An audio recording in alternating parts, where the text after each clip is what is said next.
Hello बच्चों, नमस्कार। स्वागत है आप सभी का आज के वीडियो लेक्चर में। दोस्तों, आज के वीडियो लेक्चर में आज हम लोग पढ़ेंगे क्लास 12th हिंदी का सेकंड पार्ट, जिसका नाम है उसने कहा था। यानी आज हम लोग पढ़ने वाले हैं उसने कहा था का बेहतरीन सारांश, बिल्कुल आसान भाषा में। तो चलिए शुरू करते हैं आज का वीडियो लेक्चर। यानी आज हम लोग देखेंगे क्लास 12th हिंदी से सेकंड पार्ट, जिसका नाम है उसने कहा था, जिसके लेखक हैं चंद्रधर शर्मा गुलेरी।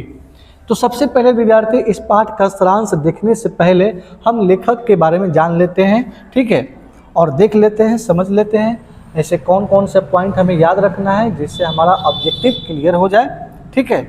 चलिए, नंबर 1 पहला पॉइंट याद रखिएगा, उसने कहा था। पाठ के लेखक कौन है? तो चंद्रधर शर्मा गुलेरी। उसने कहा था पाठ के लेखक हैं चंद्रधर शर्मा गुलेरी। दूसरा पॉइंट याद रखिएगा, चंद्रधर शर्मा गुलेरी का जन्म जो है 7 जुलाई 1883 ईस्वी में जयपुर राजस्थान में हुआ था। कब हुआ था? 7 जुलाई 1883 ईस्वी में। और कहाँ हुआ था? जयपुर राजस्थान में, ठीक। तीसरा पॉइंट हमें याद रखना है शर्मा जी के बारे में कि चंद्रधर शर्मा गुलेरी गुलेर नामक ग्राम कंगरा हिमाचल प्रदेश के मूल निवासी थे। क्या बोल रहा है विद्यार्थी? याद रखिएगा, चंद्रधर शर्मा गुलेरी, गुलेर, देखिए गुलेरी से गुलेर याद रखिएगा, गुलेर नामक ग्राम कंगरा हिमाचल प्रदेश के मूल निवासी थे। पूछ सकता है कहाँ के मूल निवासी थे? तो गुलेरी से याद रखिए, गुलेर नामक ग्राम। चलिए, चौथा पॉइंट याद रखना है, लेखक का निधन कब हुआ था? देखिए ध्यान से, लेखक का निधन 12 सितंबर 1922 ईस्वी में हुआ था। कब हुआ था प्यारे? 12 सितंबर 1922 में। पांचवा पॉइंट याद रखना है, चंद्रधर शर्मा गुलेरी के पिता का नाम था पंडित शिवराम। क्या नाम था? पंडित शिवराम था। छठा पॉइंट, चंद्रधर शर्मा गुलेरी की कहानियाँ जैसे दिया हुआ है सुखमय जीवन, ये आया था 1911 में। बुध का कांटा, ये 1911 में प्रकाशन हुआ था। उसने कहा था, ये आया था 1915 ईस्वी में। आदि ये जितने हमने नाम लिया, सुखमय जीवन, बुध का कांटा, उसने कहा था, ये चंद्रधर शर्मा गुलेरी जी की क्या है? कहानियाँ हैं। कोई दिक्कत? सातवां पॉइंट याद रखिए, चंद्रधर शर्मा गुलेरी का निबंध कुछ इस प्रकार से, जैसे कछुआ धर्म, मारेसिस, मोही, कुठाव, पुरानी हिंदी, भारतवर्ष, संस्कृत की टिपकारी, देवाना, प्रिया आदि, ये सब क्या है? तो गुलेरी जी का क्या है? निबंध है। चलिए, आठवां पॉइंट, अंग्रेजी में इन्होंने कुछ रचना की है, जैसे दिया है ए poem by Bhasa, a commentary on Vatsyayana, Kamasutra, the literary criticism, the literary criticism. ये विद्यार्थी कुछ अंग्रेजी में इन्होंने क्या किया है? रचनाएं की हैं, ठीक है। तो ये विद्यार्थी हमें 5, 7, 8 जो है ना, ये कम से कम हमें पॉइंट याद रखना है, ठीक है। चलिए, पूछते चलते हैं, अब बताते चलिए। उसने कहा था कि लेखक कौन है? चंद्रधर शर्मा गुलेरी। इनका जन्म कब हुआ था? 7 जुलाई 1883 में। कब हुआ था विद्यार्थी?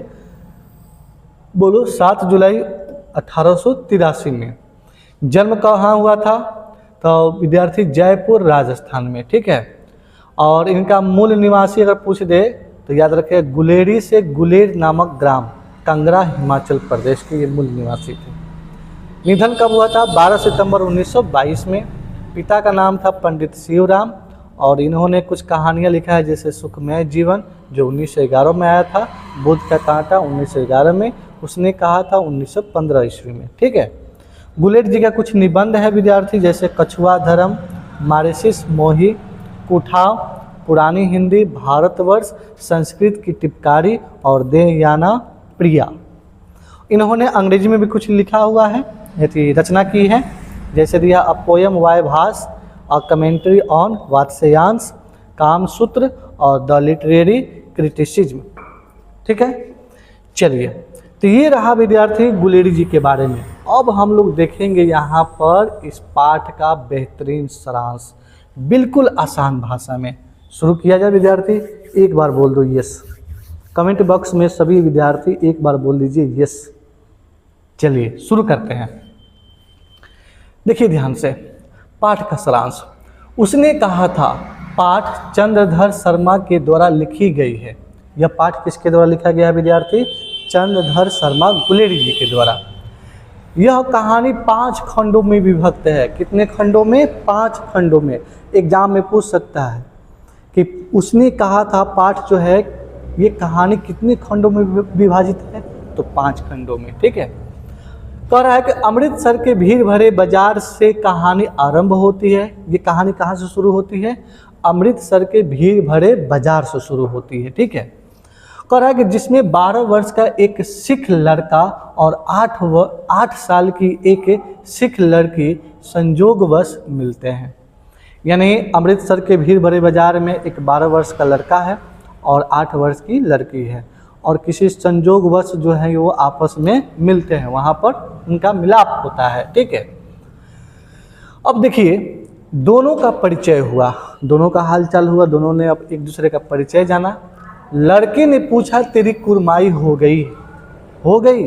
और लड़की धत कहकर भाग गई। लड़का जो है ना विद्यार्थी उससे पूछता है, क्या पूछता है कि तेरी कुरमाई हो गई है। कुरमाई का मतलब क्या होता है याद रखिएगा, कुरमाई का मतलब होता है मंगनी। यानी लड़का पूछता है कि तेरी मंगनी हो गई है। इसी प्रकार से ये कहानी शुरू होती है और ये लड़की जो है धत कहकर क्या करती है? भाग जाती है। यह क्रम कुछ दिनों तक चलता रहा और एक दिन लड़के की अपेक्षा के विरुद्ध लड़की ने कहा हाँ हो गई। ये जब जब बाजार में मिलते या कहीं और मिलते ये दोनों लड़का लड़की, तो ये लड़का हमेशा पूछता है कि तेरी कुरमाई हो गई, तो वो एक ही बात कहकर भाग जाती, धत कहकर भाग जाती है। ठीक है, लेकिन ये क्रम बार बार चलने से लड़की की अपेक्षा के विरुद्ध लड़की अगर बोलती है कि हाँ हो गई है, चाहे और कुछ, लेकिन विरुद्ध लड़की ने कहा क्या कि हाँ हो गई है, हाँ हो गई। सुनते ही लड़का बहुत उदास हो गया। जैसे हर लड़का लड़की से अपेक्षा रखता है, लेकिन ये बात सुनते ही लड़का क्या होता है? उदास हो जाता है कि भाई उसको मिला क्या ना।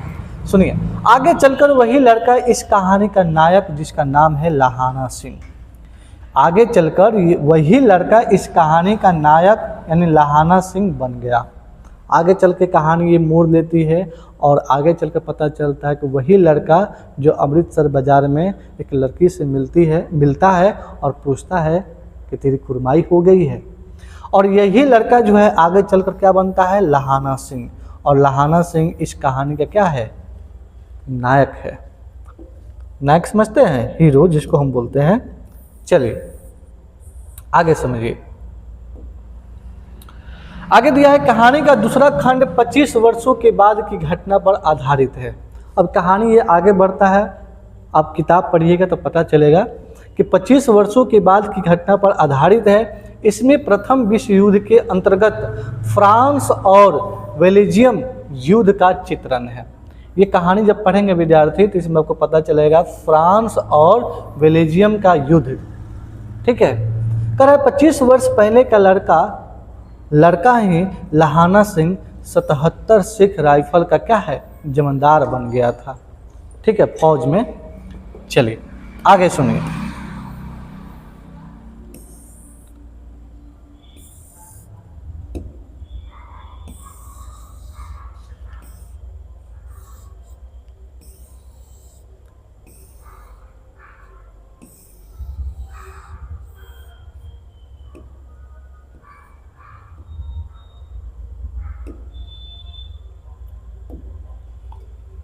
देखिए ध्यान से, आप कह रहा है कि उसके साथ, किसके साथ? लाहाना सिंह के साथ। उसके साथ सूबेदार हजारा सिंह और उसका पुत्र बोधा सिंह भी काम करता था। जब एक केस की पैरवी के लिए लाहाना सिंह घर आने लगा तो हजारा सिंह भी साथ हो लिया। यानी उनके साथ हजारा सिंह भी क्या होते हैं? चल जाते हैं। मतलब ये हुआ कि लाहाना सिंह जो है ना, जहाँ पर वो क्या बोलते हैं अपने फौज में 77 राइफल्स का जमानदार था, उसके साथ कौन थे? सूबेदार हजारा सिंह और उसका पुत्र बोधा सिंह। याद रखिएगा, सूबेदार हजारा सिंह और उसका पुत्र का नाम क्या था? बोधा सिंह। जब एक केस की पैरवी के लिए लाहाना सिंह घर आने लगा तो हजारा सिंह भी साथ उनके साथ क्या हो गए? हो लिए। अब सुनिए, लौटते समय हजारा सिंह ने लाहाना सिंह को अपने घर आने को कहा। लाहाना सिंह जब उसके घर पहुंचा तो वह अचंभित हो गया। बचपन की प्रेमिका आज सूबेदारनी दिखी। बचपन की प्रेमिका क्या थी? सूबेदारनी। यानी उसकी शादी जो है किससे हुई थी? सूबेदार हजारा सिंह से। ठीक है।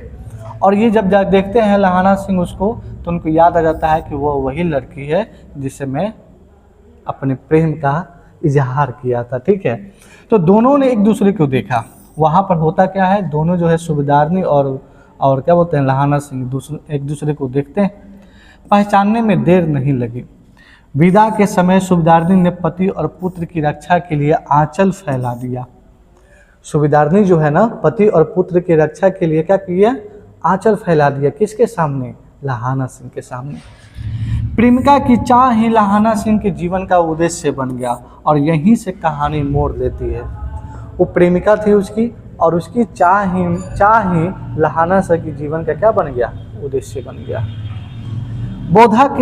बोधा के बीमार पड़ने पर वह कड़ाके की ठंड में भी अपना वस्त्र देकर उसे सुलाते रहा और स्वयं उसकी ड्यूटी करते रहा। कौन? लाहाना सिंह। आगे सुनो। कह रहा है कि एक बार दुश्मन अधिकारी वेश बदलकर उसके खंदक में आ गया। लाहाना सिंह ने बड़ी बुद्धिमानी के साथ दुश्मनों का मुकाबला किया। इसी क्रम में वह बोधा, हजारा सिंह आदि घायल हो गए।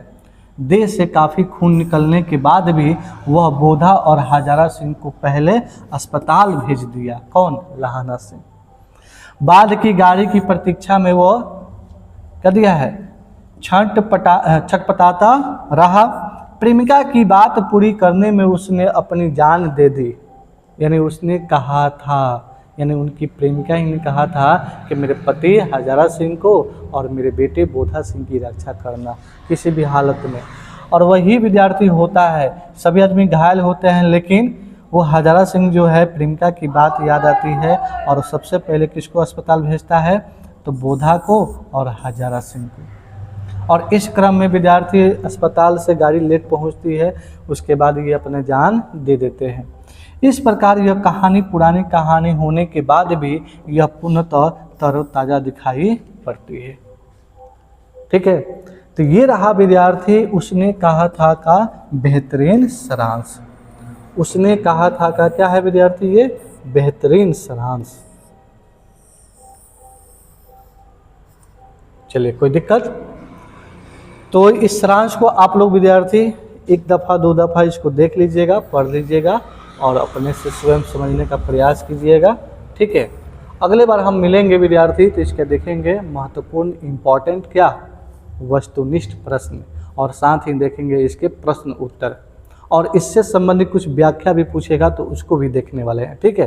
तो फटाफट बताइए पहले कि भाई ये वीडियो कैसा लगा कमेंट बॉक्स में। ठीक है। बस दीजिए इजाज़त, फिर मिलेंगे नए वीडियो में नए उमंग के साथ। तब तक के लिए जय हिंद।